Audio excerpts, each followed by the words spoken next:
팔 때 주변 사람들이 그렇게 말리는 거예요. 왜 올라가는데 왜 파냐 이 바보 같은 사람아. 지금은 이제 그분들이 야, 너 어떻게 그때 팔 수 있었냐. 대단하다. 매도자들이 좀 더 싸게 급매물로 많이 내놓게 되면 거래량이 늘게 돼요. 그래서 거래량이 늘면 상승한다라는 명제는 옳지 않아요. 네, 반갑습니다. 머니인사이드를 처음 만난 게 머니인사이드 구독자 한 3만 정도? 그때 저랑 비슷했던 것 같은데 지금 벌써 40만이 됐더라고요. 구독 채널 많이 하시고. 사실 작년까지만 해도 제가 얘기하는 얘기를 대부분은 그냥 이상한 사람으로 이제 치부하는 경우들이 많았는데 지금은 이제 조금씩 관심을 가져주고 조회수도 좀 나오고 좀 아쉬운 부분은 아직도 정확하게 제 이론이나 제 하는 말에 대한 원인에 대해서 공감을 하고 봐주는 분은 아직 좀 적다라는 느낌을 많이 받거든요. 옛날에 이제 2019년에 폭등을 얘기를 했었고, 그 다음에 이제 작년에 하락을 얘기하면서 우연이든 뭐든 변곡점을 어느 정도 맞춘 사람, 이제 이렇게 인지하는 분들이 많거든요. 그래서 지금 같은 경우 이제 하락 얘기를 할 때, 기존의 하락 얘기를 주구장창 얘기했던 분들하고 지금 저랑 이제 같은 결로 보시는 분들도 많은데 그런 성향도 있는데 완전히 다르거든요. 가장 강하고 중심적이었던 거는 바로 금리 인상이었던 것 같고요. 3월이었던가요? 대선이 있었고 5월에 이제 정권 교체가 정권이 교체되면서 규제에 대해서 기대했던 분들, 우려했던 분들 이런 것들이 좀 많았던 것 같고 8월 전세 대란설이 있었습니다. 대부분의 전문가들이 이제 올 8월이 되면 전세 대란이 일어날 것이다 라고 얘기를 했는데 리치고의 김기현 대표님과 제가 유의하게 전세 대란이 없을 거다 이렇게 이제 얘기를 했던 부분이 기억이 납니다. 올 한 해 전반적으로 추세가 이어졌던 게 이제 거래량 멸종, 하락장으로 이제 본격적으로 넘어가고 있다. 이제 이런 게 아마 올해의 부동산 시장에서 나타났던 주요 키워드들이 아닌가 이런 생각이 듭니다. 제가 원래 시장은 작년에 이제 하락 쪽으로 분위기를 전망을 하면서 올 한 해는 정체기가 될 거라고 얘기를 했었어요. 정체기라는 게 오르지도 않고 내리지도 않고. 근데 이제 분위기는 하락 쪽으로 넘어가는 거죠. 올 한 해는 정체기가 되고 본격적인 하락은 내년쯤 될 거다라고 이제 작년에 이제 그렇게 예상을 했었단 말이에요. 이제 그 상황에서는 이제 금리 인상이 이렇게 빨리 될 거라고는 아무도 예측을 못했던. 이렇게까지 빠를지는 몰랐죠. 그렇죠. 금리 인상이 이렇게 이루어질 거라고는 저도 전혀 예상을 못했습니다. 그런데 이제 이미 하락 분위기로 넘어간 상황에서 금리 인상이 가파르게 진행이 되니까 진짜 제가 항상 얘기하는 2차 요인의 특징 시장과 방향이 같으면 큰 힘을 낸다. 하락 분위기로 넘어가는 상황에서 이제 금리 인상 정체 시장을 하락 쪽으로 빠르게 이제 이동을 시킨 거예요. 그러니까 금리가 근본적인 원인이려면 금리가 방향을 정하는 대로 시장이 움직여야 되거든요. 과거 사례를 되짚어 보면 일치하는 때도 있지만 어긋나는 때도 많이 있었거든요. 그렇게 어긋난다라면 그때는 금리가 시장에 영향을 안 주고 있었다는 게 이제 증명이 되는 거죠. 지금 당장 맞아 들어가고 있다, 일치하고 있다라고 해서 그게 완전 근본적인 원인처럼 얘기를 해버리면 안 되는 거죠. 그래서 그게 중요한 게 뭐냐면 바로 내년쯤을 이제 예상을 할 때 많은 분들이 이제 금리 인상이 내년쯤이면 멈출 거다. 이게 근본적인 원인이라고 생각하는 사람들은 금리 인상이 멈추면 다시 부동산이 이제 꿈틀거릴 거다. 이렇게 얘기를 하는 거고 저 같은 경우는 금리 인상이 멈추더라도 시장에 큰 변화를 주지 않을 거다. 라고 얘기하는 게 이제 바로 그거예요. 그 차이가 이제 바로 거기에서 나타나는 겁니다. 근데 이거를 좀 더 이제 부연 설명을 하자면 예를 들면 금리가 만약에 절대적이라면 일본을 한번 볼까요? 일본은 지금 수년간 거의 제로 금리거든요. 그러면 사실 폭등을 했어요, 맞죠? 네. 금리가 절대적이라면. 그런데 일본은 지금 계속 집값이 굉장히 오랜 기간 폭락을 했단 말이에요. 그럼 또 이게 반박하는 분들은 또 이렇게 반박을 해요.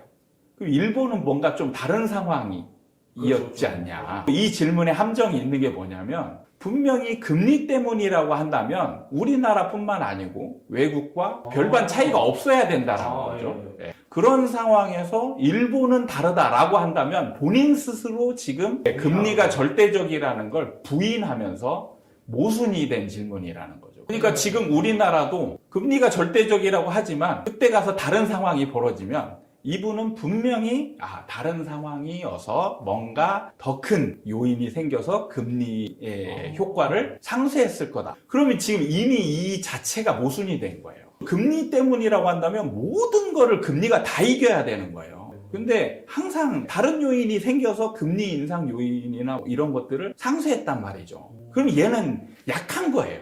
힘이 약한 겁니다. 500건대까지 이제 떨어졌던 게 이제 최저치인데 이게 그냥 최저치가 아니고 사실 거의 1년 평균이 500건대 비슷하게 올해 잠깐 한 3월에서 5월까지가 이제 1000건을 살짝 넘었었고 그 이후로 이제 계속 떨어져서 700건대, 600건대 이렇게 이제 계속 지금 유지가 되고 있는 상황이에요. 가장 거래 멸종에 대한 이슈가 생겼던 게 2월 달인데 2월 달이 이제 837건인가 되면서 서울 거래량을 측정한 이래로 최초로 1000건 밑으로 거래량이 떨어졌어요. 거래량 통계치를 작성한 게 아마 2000년부터 작성을 했던 걸로 기억을 하는데 2000년부터 22년 그러니까 거의 한 22년 동안 거래량 통계치를 지금 작성을 해오고 있는데 1000건 밑으로 떨어진 거는 사상 최초다. 그리고 대선 이슈가 있으면서 대선 때문에 많은 사람들이 누가 되느냐 이걸 보느라고 다들 지금 거래를 멈추고 있다. 이런 이제 진단들이 많았었거든요. 그래서 실제로 이제 대선이 끝나는 3월달, 4월달, 5월달에 거래량이 좀 늘었습니다. 1000건을 약간 상회하는 거래량을 기록을 했는데, 근데 이제 정권이 정해졌잖아요. 그리고 5월달에 정부가 이제 출범을 하거든요. 그러면은 이제 거래량이 더 늘어야 되는데 더 줄어버리죠. 왜 더 줄었죠? 그러니까 거래량이 줄은 이유에 대해서 정확히 이해할 필요가 있는데 제가 2021년에 이제 21년 전망을 하면서 21년도에는 분명히 부동산 가격이 올라갈 거다라고 얘기를 하면서 근데 무조건 팔아라. 무조건 팔아라. 이게 약간은 뭔가 모순된 얘기죠. 올라갈 건데 왜 팔아? 올라갈 거면 충분히 누려야지. 근데 이제 부동산 시장을 잘 모르는 분들이 이걸 이해를 못 하는 거예요. 어느 정도 오르고 나면 거래량은 무조건 줄게 돼 있어요. 그런데 문제는 이번 상승장은 두 번의 폭등이 있었어요. 원래는 사실 폭등은 한 번밖에 없거든, 부동산 시장에서. 근데 우연한 이벤트로 인해서 두 번 폭등이 생깁니다. 한 번은 정상적인 폭등이 이제 먼저 있었고 두 번째 폭등은 뭐냐면 임대차 3법이라는 우연적인 이벤트. 그러니까 이걸 우연으로 치부하는 이유는 뭐냐면 반복되지 않는 제도인 거예요. 임대차 3법이 처음 생겼잖아요. 세상에 없던 제도가 처음 생겼고 이제는 다음부터 임대차 3법은 그냥 이제 생겼으니까 존재하는 거지 또 임대차 3법 같은 제도가 또 생기는 게 아니거든요. 그렇기 때문에 이 처음 생긴 이 상황이 우연적인 이벤트인 거예요. 그걸로 인해서 부작용으로 전세가가 폭등했고 그 다음에 매매가가 한 번 더 폭등하면서 대량 거래가 일어납니다. 근데 이 대량 거래에 포커스를 맞출 필요가 있는데 우리나라는 정책이 부동산 시장에 이제 영향을 굉장히 많이 주거든요. 상승장 때 문재인 정부가 거의 30회에 가까울 정도로 규제를 쏟아냈습니다. 여기에서 이 규제의 누적 효과를 좀 봐야 될 게 규제가 누적되면서 상승은 됐지만 수요자를 탈락을 시키거든요. 그러니까 탈락이라는 제가 표현을 했는데 뭐 양도세 중과 취득세 중과 뭐 이런 식으로 여러 가지 규제를 쏟아내면 다주택자들 같은 경우는 이제 규제 지역 안에서 매수를 하게 되면 수익이 남질 않아요. 그러니까 가격이 올라가더라도 세금으로 다 날리겠죠. 그러면은 이 사람들은 이제 투자자잖아요. 투자자는 수익을 얻기 위해서 행위를 하는데 수익이 안 나면 행위를 할 필요가 없죠. 그래서 규제 지역 안에서는 다주택자의 매수 행위가 거의 사라지게 됩니다. 근데 이거를 수요를 탈락시키지 않으면 계속 상승장 때 다주택자들이 샀다 팔았다 하면서 자금을 계속 늘려가면서 이 행위를 계속 반복하게 돼요. 그러면은 끝없이 상승할 수 있는 그런 상황이 만들어질 수 있는데 정책으로 이 수요자들을 탈락시키면서 무주택자만 남게 되거든요. 그런 상황에서 대량 거래가 일어나는 거예요. 그리고 무주택자 중에 일부분은 절대 집을 안 사는 사람들이 있어요. 원래 안 사는 사람들. 그러니까 돈이 없어서 못 사는 사람들, 아니면 돈이 너무 많아서 굳이 집을 살 필요가 없는 사람들, 아니면 이제 청약을 관리하는 사람. 청약 점수 과점 관리를 하기 위해서 무주택 기간이라는 게 필요하거든요. 그러면 그 기간 동안에는 절대 집을 사면 안 되는 거죠. 그래서 이런 사람들을 통틀어 보면 무주택자의 한 60에서 70%는 집을 안 사는 사람들이에요. 그러면 이제 숫자가 어느 정도 예측이 가능해지잖아요. 그런 사람들이 대량 거래를 하면 이제 남은 사람들, 상승장에서 남은 사람들이 매수 여력이 있는, 매수 구매력을 가진 사람들이 얼마 안 남게 되는 거예요. 폭등장이 한 번 있었으면 대기하고 있는 매수자들이 좀 더 많겠죠. 근데 이번 상승장이 길어지면서 살 사람들 다 사고 사려고 대기하고 있는 사람들이 굉장히 적은 상황에서 금리 인상이 가파르게 진행이 되니까 살 사람들마저 포기하는 상황이 되는 거죠. 그래서 매수자가 지금 거의 실종됐다라는 표현이 맞을 정도로, 그러니까 매수자들이 지금 거의 매수 행위를 하지 않고 있어요. 이걸 잘 이해를 해야 됩니다. 많은 분들은 매수자들이 매수를 하려고 대기하고 있으면 무조건 사야 될 사람으로 딱 규정을 짓거든요. 근데 부동산 시장에서는 매수를 하려고 했지만 상황 변화에 따라서 매수를 굳이 안 해도 되는, 그러니까 집은 필수품이니까 무조건 사야 된다로 이렇게 딱 규정을 지어놓는단 말이에요. 근데 대체 상품이라는 게 있거든요. 집은 살 수도 있지만 임대로 갈 수도 있단 말이에요. 그래서 임대를 선택하면서 이제 매수의 수요가 연기처럼 사라진다. 제가 2021년에 매수의 수요가 연기처럼 사라질 거다. 이런 표현들을 이미 했어요. 이미 했어요. 거래량 멸종을 이미 거의 예측하셨네요. 그렇죠. 그러니까 제가 생각한 것보다는 더 많이 이제 거래량이 줄긴 했지만 폭등 이후에 거래량 주는 거는 필연입니다. 그래서 지금 거래량이 주는 게 필연인 상황에서 이제 두 가지, 거래량이 많았던 점, 그거 하나와 지금 금리 인상 기조가 너무 빨랐던 점, 이 두 가지가 겹치면서 거래량이 더 많이 빠진 그런 상황이 되는 거죠. 그렇죠. 제가 강조했던 부분이 바로 그거예요. 주식은 상승을 하고 하락을 하더라도 내가 언제든지 팔려고 마음만 먹으면 그 비슷한 가격에 충분히 팔 수가 있거든요. 근데 문제는 부동산 같은 경우는 아무도 살 사람이 없으면 가격 올라가는 거 막 한 거래씩 찍히면서 막 팍팍 뛰잖아요. 그럼 거기에 내가 속해야만 팔고 나올 수가 있는데 옆 사람이 팔고 나갔는데 가격은 올랐어요. 기분은 좋죠. 기분은 좋은데 문제는 나는 못 팔고 있는 상황이다. 그러면 이제 기분만 잠깐 좋았다가 하락장으로 넘어가면 살 사람이 진짜 아예 없는. 그래서 지금 팔려고 내놓는 사람들이 당하는 지금 상황이 뭐냐면 매수자가 없다라는 거예요. 매수자가 없으니까 아무리 팔려고 노력을 해도 안 팔리는 거예요. 그러니까 이 상황을 미리 알고 대응을 해야 되는데 대부분은 경험이 없다 보니까 주식과 같이 이제 뭐 가격 좀 낮추면 팔리는 거 아니야?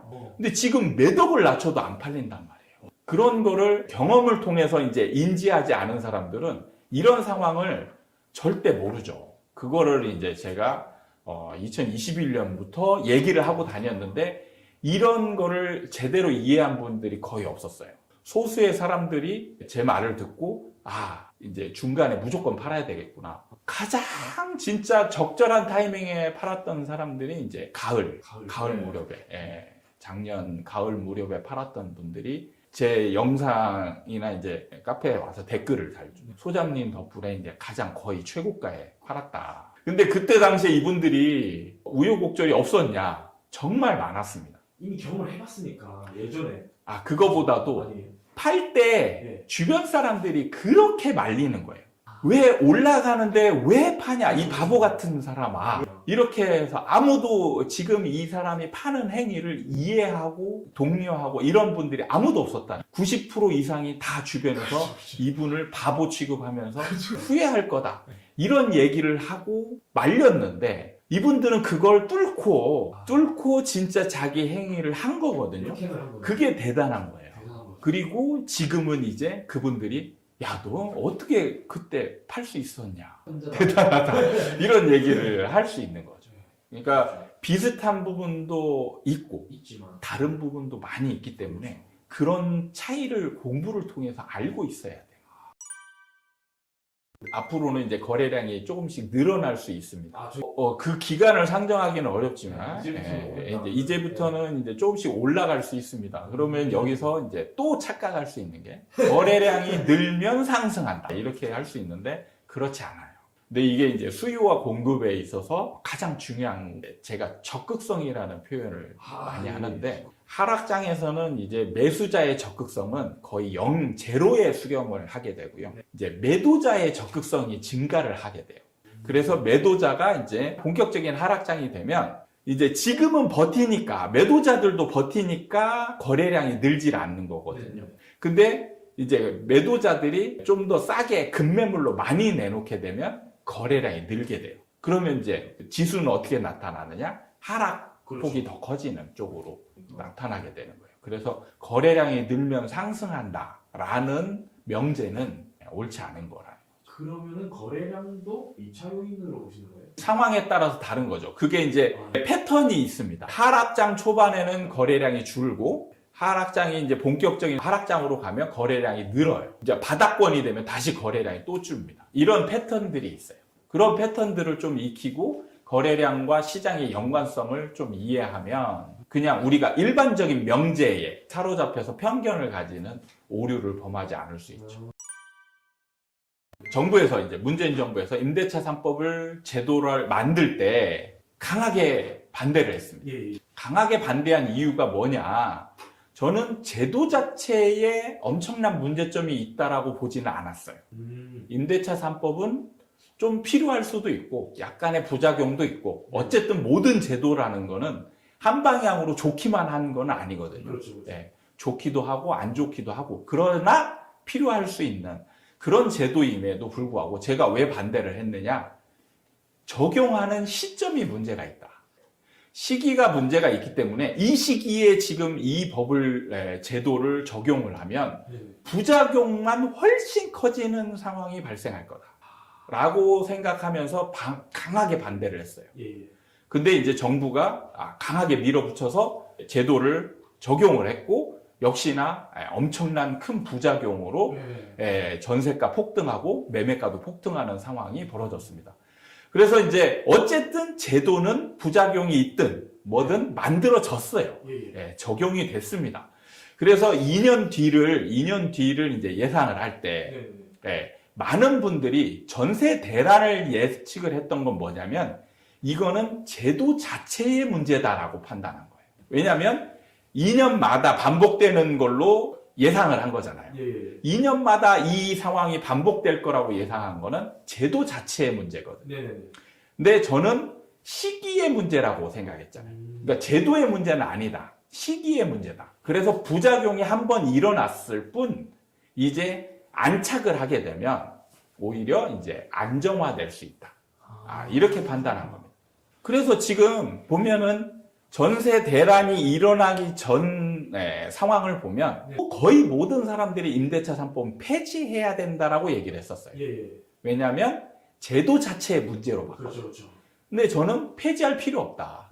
한 번 더 지켜봐야 한다. 왜냐하면 제도 자체에 문제가 있는지를 보려면 반복되는 걸 봐야 되거든요. 근데 제가 반복되지 않을 걸로 예상하면서 지켜봐야 된다. 그러면은 이제 임대차 3법의 폐지는 나중에 조용히 사라질 수 있다. 근데 지금 보면 임대차 3법 폐지를 얘기하는 사람들이 이제 거의 없어요.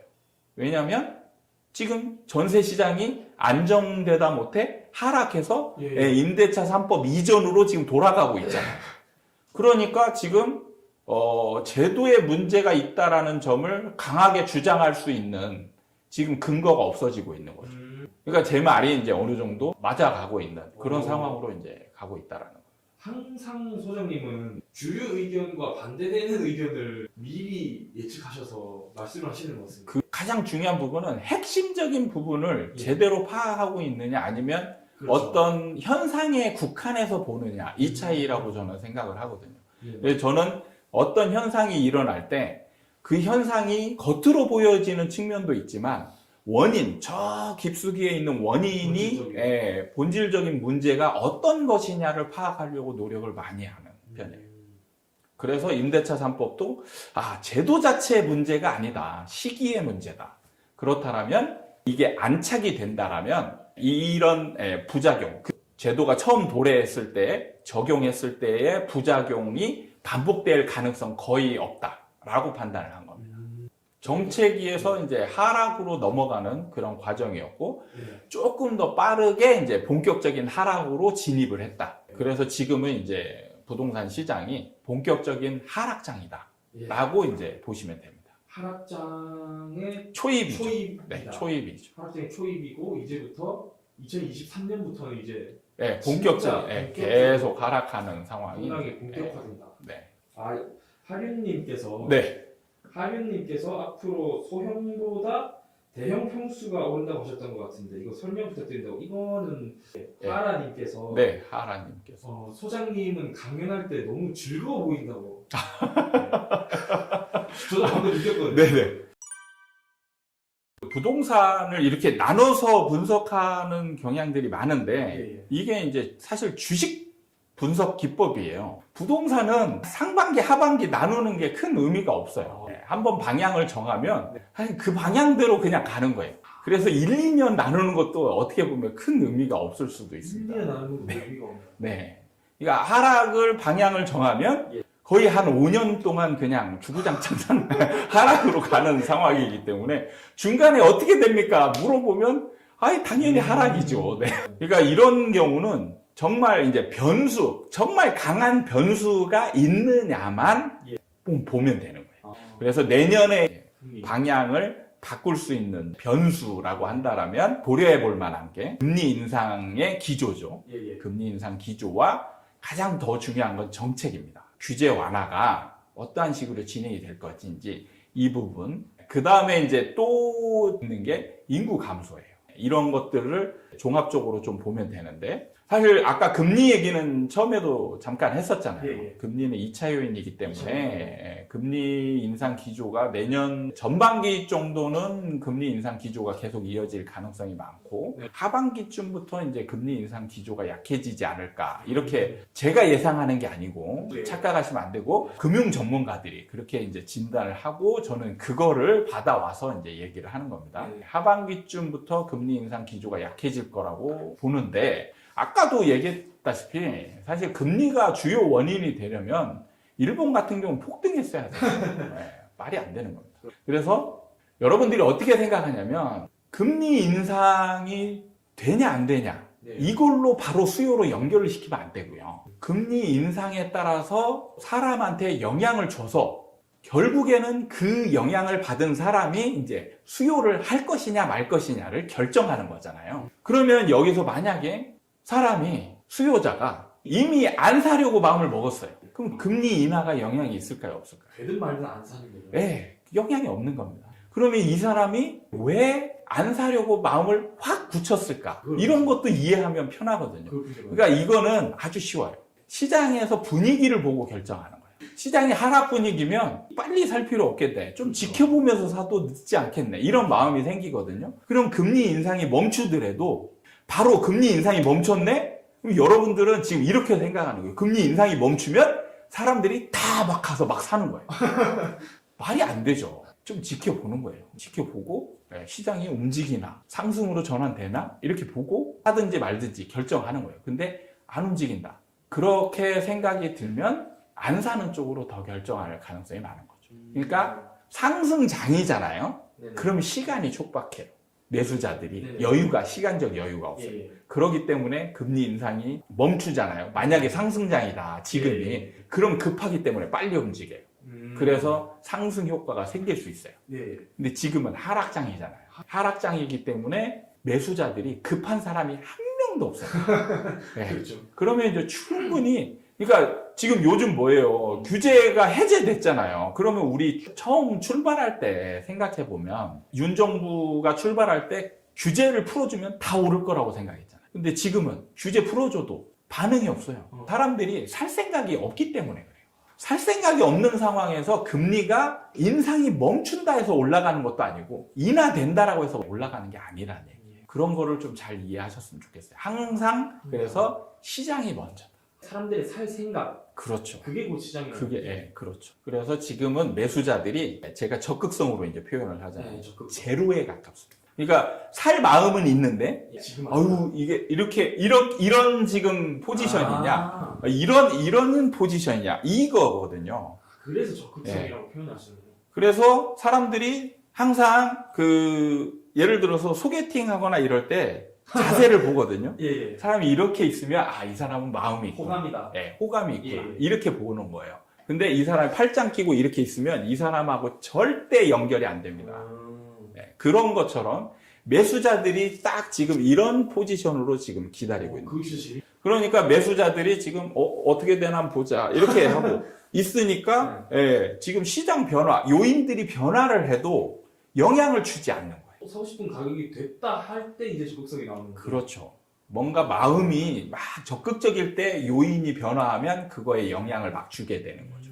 그래서 오히려 지금은 매도자들한테 영향을 줄 가능성이 더 많아요. 매수자들은 거의 만반비고 네. 매도자들한테 지금 상승 요인이 생기면 큰 영향이 없고 예. 하락 요인이 생기면 이제 쏟아낼 가능성이 있는 거예요.